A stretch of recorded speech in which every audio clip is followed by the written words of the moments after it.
ఒక government sweeper యొక్క retirement రోజున 3 కార్లు అయితే వచ్చి ఆగుతాయి.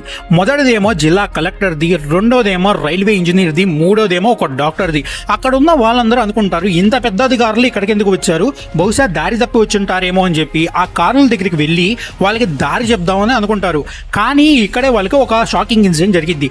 ఆ ముగ్గురు అధికారులు కూడా కారులోంచి దిగి డైరెక్ట్ గా ఆ రోజు రిటైర్మెంట్ అవుతున్న ఒక సాధారణమైన స్వీపర్ యొక్క కాళ్ళకి నమస్కరిస్తారు. అది మొత్తం చూస్తున్న అక్కడ వాళ్ళందరికీ నోట మాట రాలేదు అసలు ఏమి జరుగుతుందని.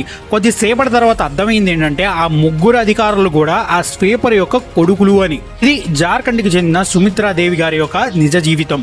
ఆమె పెద్దగా చదువుకోపోయినా తన కొడుకుల్ని మాత్రం చదువులో ఎక్కడ వెనుకపడనివ్వలేదు. తన కష్టంతో తన చెమటతో సుమారు 30 సంవత్సరాల పాటు స్వీపర్గా పనిచేస్తూనే వాళ్ళ కొడుకుల్ని బాగా చదివిపించుకుంది.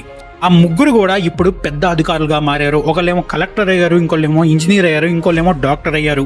అందరికీ తెలిసిన విషయం ఏంటంటే వాళ్ళు ఎంత ఎత్తుకు ఎదిగినా కానీ వాళ్ళ విజయాల్లో వాళ్ళ అమ్మగారు ఉన్నారని. అందుకే ఆమె రిటైర్మెంట్ రోజున వాళ్ళు అంత పెద్ద పొజిషన్స్ లో ఉన్న అంతమంది చూస్తున్నా కానీ గర్వంగా ఆమె కాళ్ళకి నమస్కారం చేశారు.